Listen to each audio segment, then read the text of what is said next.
पाठशाला, आप सभी का यामिनी की पाठशाला में स्वागत है। आज हम डिस्कस करेंगे वमन के परिचय के बारे में कि वमन क्या होता है, वमन की परिभाषा क्या होती है, वमन में जो उपयोगी जो द्रव्य होते हैं, वामक द्रव्य जिसे कहते हैं, वो क्या होते हैं। इसके अलावा वमन के योग्य व अयोग्य व्यक्ति क्या क्या होते हैं। तो नॉर्मल परिचय के बारे में आज हम इस वीडियो में डिस्कस करेंगे। तो शुरू करते हैं आज की क्लास वमन का परिचय। इसका परिचय शुरू करने से पहले हम सबसे पहले वमन की निरुक्ति के बारे में समझते हैं कि वमन की जो उत्पत्ति है वो किस प्रकार से हुई है। अर्थात जो वमन की उत्पत्ति है वो वम धातु, मतलब जो वम धातु है, वम धातु के उद्गार शब्द से उसकी वमन शब्द बनता है। अर्थात इसमें इसका अर्थ क्या होता है, उद्गीकरण करना एक तरीके से, ठीक है। इसके अलावा इसके अंतर्गत वमन शब्द में क्या बनता है, लुट प्रत्यय लगता है, जिसके कारण उसका अर्थ जो होता है वो क्या बन जाता है, एक तरह से उल्टी करना, ठीक है। तो ये तो हो गई वमन की निरुक्ति। अगर हम वमन की परिभाषा की बात करें तो आचार्य चरक ने क्या बताया है कि तत्र दोष हरणम उदर्व भागम वमन संज्ञकम। अर्थात ऐसा दोष या ऐसी कोई बीमारी है, इस तरीके से ऐसा दोष जो अपने शरीर के ऊर्ध्व मार्ग से या फिर मुख मार्ग से शरीर के बाहर निकलने वाली जो क्रिया होती है, जो कर्म करते हैं, उसे हम क्या कहते हैं, वमन कहते हैं। अर्थात अन्य आचार्य भाव प्रकाश एवं सारंगधर ने बताया कि अपक्व या दूषित पित्त तथा कफ को बलपूर्वक उदर्व मार्ग में ले जाकर मुख से बाहर निकालने की जो क्रिया होती है वो क्या कहलाती है, वमन कहलाती है, ठीक है। तो ये तो हो गई परिभाषा और परिचय की बात और इसकी निरुक्ति की बात। अब आते हैं हम इसके प्रयोजन पर कि वमन क्यों आवश्यक होता है या किसके लिए वमन कर्म कराया जाता है। तो वमन आमाशय से उत्पन्न जितनी भी व्याधियां होती है, अर्थात वमन को कफज व्याधियों के लिए इसका प्रयोग किया जाता है, ठीक है। आमाशय कफ दोष का मूल स्थान होता है। इस कारण आमाशय का शोधन हो जाने से शरीर में अन्य स्थानों पर उपस्थित जो कफ है उसका संपूर्ण शोधन हो जाता है और कफ विकार जो होते हैं वो भी शांत हो जाते हैं। अर्थात क्या होता है, अगर हम आमाशय को देखें तो आमाशय का जो कफ का जो स्थान है, वो मूल जो स्थान है वो आमाशय है। अर्थात हम आमाशय का जब शोधन कर लेते हैं तो पूरे शरीर में जो कफज व्याधियां है या फिर कफ दोष उपस्थित है, पूरे शरीर में आपका कफ दोष का निवारण हो जाता है या कफ दोष की शुद्धि हो जाती है। तो इसी कारण वमन कराया जाता है। तो वमन किसकी प्रशस्त चिकित्सा है, आमाशय से जनित जो भी रोग होते हैं उनकी और कफज व्याधियों की प्रशस्त चिकित्सा माना गया है। दूसरी चीज, इसके अतिरिक्त अनेक व्याधियों में वमन के आत्यायिक एवं आशुकारी चिकित्सा के रूप में भी जाना जाता है। अर्थात क्या होता है, आत्यायिक या आशुकारी का अर्थ होता है कि इमरजेंसी में भी हम वमन का प्रयोग करते हैं। जैसे किसी को विष प्रतिकार हो गया, किसी ने विष पी लिया है या फिर ऐसी कोई अपनी दिक्कत हो गई है, तो उस समय में भी वमन का प्रयोग किया जाता है। जैसे आम विष में, अम्लपित्त में, विषाक्तता में या वमन के द्वारा आम में मल तथा विष को शरीर से बाहर निकालने के लिए वमन का प्रयोग किया जाता है। आचार्य सुश्रुत के अनुसार जिस व्यक्ति में विधि पूर्वक वमन कर्म कराया जाता है उसमें कई प्रकार के रोग नहीं होते। अर्थात आचार्य सुश्रुत ने बताया कि अगर किसी व्यक्ति का जो वमन है वो बिल्कुल ठीक प्रकार से, निश्चित प्रकार से, अच्छी तरीके से कराया गया है तो उसमें कौन कौन से रोग नहीं होंगे। उसमें कास, अतिनिद्रा, कफ प्रसेक, तंद्रा एवं स्वर भेद नहीं होगा। अर्थात जो कफज व्याधियां है, ये पांचों जो है वो कफज व्याधियां है, तो ये कफज व्याधियां उत्पन्न नहीं होगी। इसके अलावा वमन को जो है एक उदाहरण के द्वारा समझाया गया है कि जिस प्रकार एक वृक्ष जो होता है, पेड़ जो होता है, उसके हम अगर मूल को काट देते हैं, उसकी जड़ को काट देते हैं, तो उसके जो पत्र होते हैं, फूल होते हैं, पत्तियां होती हैं, वो सब क्या हो जाते हैं, बिल्कुल नष्ट हो जाते हैं। उसी प्रकार आमाशय में स्थित जो आमाशय में स्थित जो कफ होता है, वमन के कारण उसका जब शोधन कर दिया जाता है तो संपूर्ण शरीर में जो भी कफ से दूषित जो भी व्याधियां आपको होती है वो सब जो है वो ठीक हो जाती है। तो इस प्रकार से कोरिलेट करके अपने आचार्यों ने समझाया है। अब हम बात करते हैं वामक द्रव्यों के गुणकर्म के बारे में कि भाई ऐसे द्रव्य जो वामक द्रव्य होते हैं जिनके कारण हमें वमन कराया जाता है, तो ऐसे द्रव्य में उनके अंदर क्या क्या गुणकर्म होते हैं जिसके कारण वमन ऊपर की ओर, मतलब एक तरीके से भोजन ऊपर की ओर आकर हमारे शरीर की शुद्धि होती है।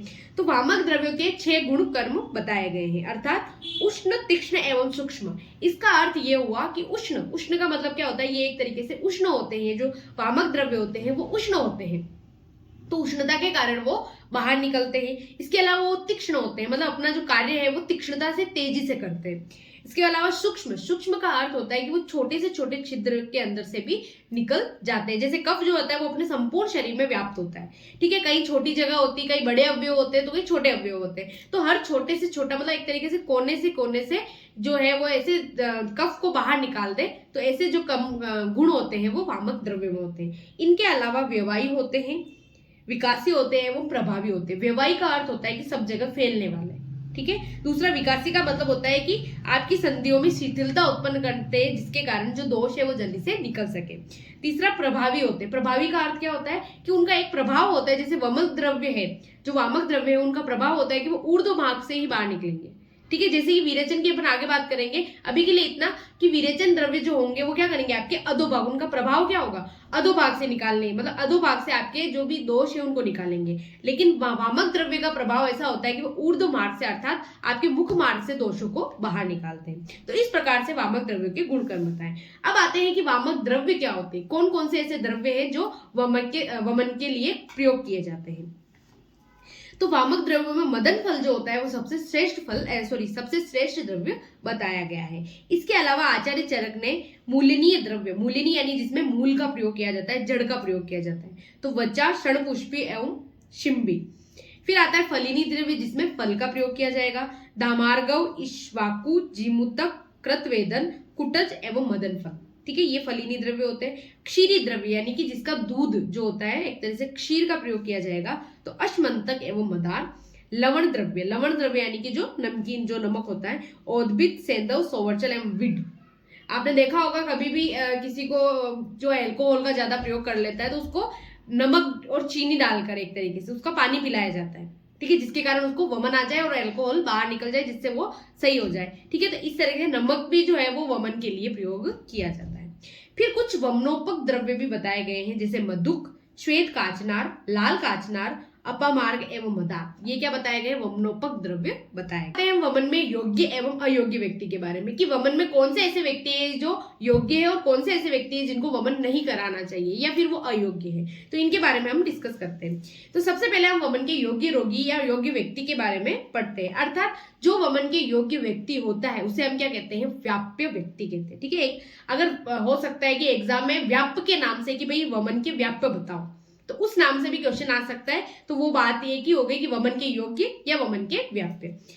कफ प्रदान रोगों में, अर्थात जिस व्यक्ति को कफज व्याधियां उत्पन्न हो रही है या फिर कफ से रिलेटेड कोई, जैसे श्वास जो कफ से रिलेटेड है, ऐसी कोई व्याधि उत्पन्न हो रही है तो उसमें वमन का प्रयोग कराया जाएगा। आमाशय शोथी व्याधियों में, अर्थात आमाशय से रिलेटेड, आपके स्टोमक से रिलेटेड कोई व्याधि उत्पन्न हो रही है तो आमाशय शोथी व्याधियों में वमन कराया जाएगा। ऊर्ध्व जत्रुगत रोगों में, अर्थात ऊर्ध्व जत्रुगत जितने भी रोग है, आंख, नाक, कान, इनमें भी अगर किसी प्रकार का दोष है उसको निकालने के लिए भी वमन का प्रयोग कराया जाएगा। आम तथा विषपित्त में पीनस रोगी, पीनस का अर्थ होता है जुखाम, प्रतिशाय, तो पीनस रोगी को भी वमन कराया जाता है। कास एवं श्वास रोगी को, मुख प्रसेक रोगी को, यानी कि जिसके मुख में हमेशा क्या होता हो, लार आती हो, ऐसे रोगियों को भी क्या कराया जाएगा, वमन कराया जाता है। हल्लास और अरुचि वाले व्यक्तियों को, गल ग्रह एवं गलगंड रोगियों को, मंदाग्नि रोगियों को, मंदाग्नि यानी जिसकी अग्नि मंद है, तो वमन कराने से दोष जो होंगे, कफ जो होगा वो समाप्त हो जाएगा, कफ जो होगा वो नष्ट हो जाएगा, तो जिसके कारण अग्नि क्या होगी, प्रदीप्त होगी, तो मंदा अग्नि वाले रोगियों को भी वमन कराया जाता है। विरुद्ध अजीर्ण यानी कि जिसमें क्या हो गया हो, विरुद्ध अजीर्ण हो गया हो, ऐसे रोगियों को भी वमन कराया जाएगा। विसूची का अविपाक, तो ये जो रोगी है वो सारे क्या है, वमन के योग्य, मतलब अगर ये डिजीज या इस प्रकार के किसी में लक्षण उत्पन्न हो रहे हैं तो ऐसे रोगियों को तो वमन कराया जाएगा। अब ऐसे कौन से रोगी है जिनको वमन नहीं कराना चाहिए या नहीं कराया जाएगा, तो वो रोगियों में आते हैं जैसे बालक, वृद्ध एवं गर्भिणी महिला, अर्थात जो प्रेग्नेंट लेडी है या फिर ज्यादा ही बालक, मतलब छोटा है, बालक है या वृद्ध व्यक्ति है, तो ऐसे व्यक्तियों को वमन नहीं कराया जाता। अगला आता है क्षत क्षीण व्यक्ति, यानी कि बहुत ही जो दुबला पतला है, दुर्बल है, ऐसे रोगियों को भी वमन नहीं कराया जाता।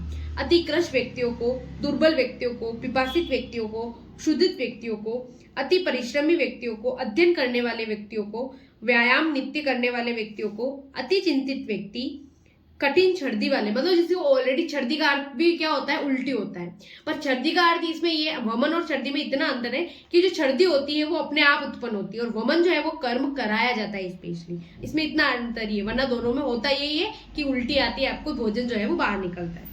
तो छर्दी वाले रोगियों को, अक्षिक शूल वाले रोगियों को, तिमिर रोगियों को, कर्णशूल रोगियों को, शिरशूल वाले व्यक्तियों को और वात व्याधि, जिसमें भी वात जन्य जो व्याधियां होती है, ऐसे व्यक्तियों को हम वमन नहीं कराते। तो इस प्रकार से हमने इस वीडियो में वमन की परिभाषा, वमन का परिचय, वमन किसमें महत्वपूर्ण है या उसका प्रयोजन क्या है, इसके अलावा वामक द्रव्य क्या है और वमन के योग्य एवं अयोग्य व्यक्ति कौन होते हैं, तो इन सब के बारे में हमने इस वीडियो में जाना।